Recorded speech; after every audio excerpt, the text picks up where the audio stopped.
All right. What I was asking was, how soon do these pension fixes need to start happening? Because there have been some concerns that the Act 47 plan, which we're currently looking at, isn't even taking into account the real challenges of the pension. They're looking at old actuarial tables and old data as far as that goes.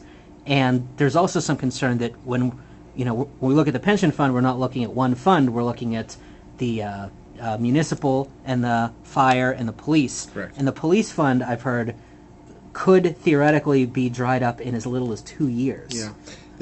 And we do sort of pull it together through the Comprehensive Municipal Pension Trust Fund. But there needs to be an influx of cash within the next 2 years. There needs to be the ability to change what the pension fund looks like. And there needs to be an additional infusion. I think the Act 47 plan calls for $10 million additionally over the minimal amount that we have to put in beginning next year. Mm-hmm. We will continue to have less money going into the fund that it's taken out for employees for the foreseeable future. And in fact, it gets greater, not less, as more retirees become eligible for their pension and the city's workforce continues to shrink. And with that comes the formula that the state funding gets lower as well. It's almost the perfect storm. You get less money because you have less employees. You have less money going in because you have less employees. Plus you have more people that were put into retirement through Act 47 that's calling on more money to be pulled out. Mm-hmm. So there needs to be structural change. It just you can't tinker with this. You can't, and I guess that's the frustrating part sometimes, because sometimes employees will be like, well, just pay it. Give me my money. There's no money. And you get told these happy stories, but don't worry. Well, worry. I mean, I'm worried. I mean, I'm relying on this for my retirement, and I'm trying like hell to make sure that there's some money in there so that I'm giving the money that I've worked for. I've worked hard for 14 years, but it needs structural change. It just can't be done in a system where there's just a magic bullet to get over it. Have you noticed any motion yet as far as acceptance outside of this building that structural change needs to take place? No. Because you said there needs to be an infusion of capital. Yeah. And then you also said, because remember, that's what Tom Murphy did. We went out and we borrowed a ton of money, and we just threw it into the pension fund and said, okay, it's fixed now. Eventually it went away. Right. It's like a boat with a hole in the bottom. And it's going to it's getting worse, though. I'm trying to say there are more people calling upon these funds and less people putting money into these funds. So it has to be structurally changed. I don't know why people don't understand that. Well, yeah, exactly. So describe to me what happens to us if I guess it would have to be the state declines to structurally change what needs to be changed, and 2-3 years down the road. Yeah, maybe a little bit more. I think we could probably squeeze out, especially as we put $10 million additional in. But it's more like 5 years down. I mean, it's going to be, conditioned upon Act 47's plan of having that money to put those additional $10 million in without raising taxes on property tax or wage tax or realty transfer tax or parking tax. The 4 taxes we have the power to increase. That's it. Those are the 4. Yeah. I mean, you realize that. And it's starting. Is it starting to look likely like one of those is going to get raised, or more of them are going to get raised? Well, without help from Harrisburg, and with the situation that's involved with the pension funds, and just with the general budget, we are not at a point to borrow money to pay capital budgets because we have to lower our capital, our general obligation debt. All of these things. That's why I said that this is not a menu. Yeah. You need to take this all into consideration, and if you do it, we will solve the problems. We'll solve our pension problem. We'll solve our long-term debt problem. We'll move towards regional consolidation. We'll be able to have a better workforce that has better equipment and is better trained if we just did this. Sure, there's different groups that will have to pay more, different groups that will have less, but the fact is that this solves a 20-year problem for the next 20 years.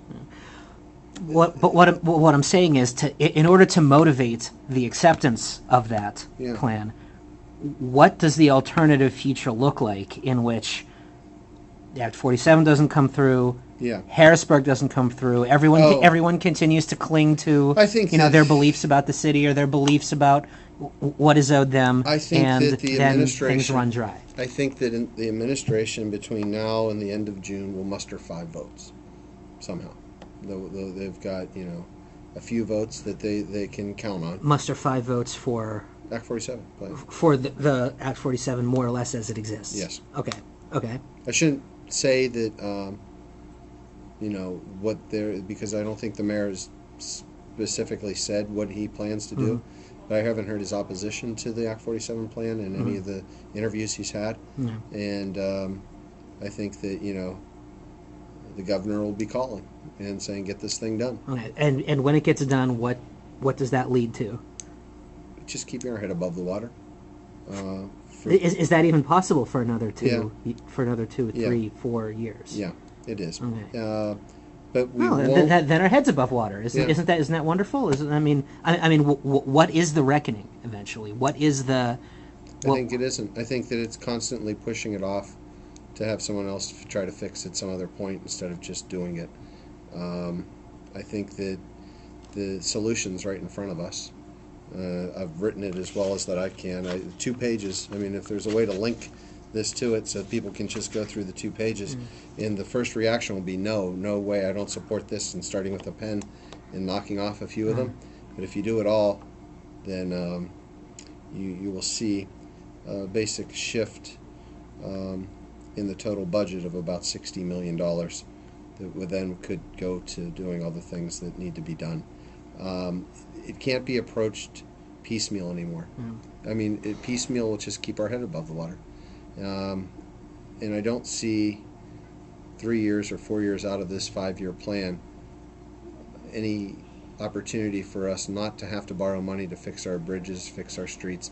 And as I drive down Fifth Avenue and I look at the curbs falling apart, there's nothing in the budget to fix those, or the long-term problems, or the infrastructure improvements that need tens of millions of dollars more than we're budgeting right now. We'll just keep our heads above the water and slowly watch as infrastructure crumbles further. And perhaps we lose our control over our pension funds. perhaps that's always a possibility with the state. The state always has the ability to take over the authorities, to take over the pension funds, to take over basically city government. They grant us the right to exist. I just wish that there was more of an understanding that this isn't just Pittsburgh's problem. This is affecting every older community in the state of Pennsylvania. This is Pennsylvania's problem. And if we don't address it, all the other cities, Erie, in Meadville, in Wilkes-Barre, in Johnstown, in York, in Washington, PA, in Duquesne, and Braddock, will all die. There's no tax base left. We don't have a tax base, not under the structure that we have of government. And we can't continue just to sap it out of the few people that decide to remain for any of those cities. So let's say this passes. Let's say that we are able to keep our heads above the water. What then do? I go to those cities and I ask them to join to create a new urban agenda for Pennsylvania. And we have a governor's race in 2010. And if we were to combine all 57 third-class cities with the city of Pittsburgh in demanding pension reform, healthcare reform, and tax reform, we'd have a fighting chance to survive. Isn't that okay? I was about to say, isn't that something like what the mayor has been doing for the past year, which is, meeting with other city leaders and forming a statewide Possibly.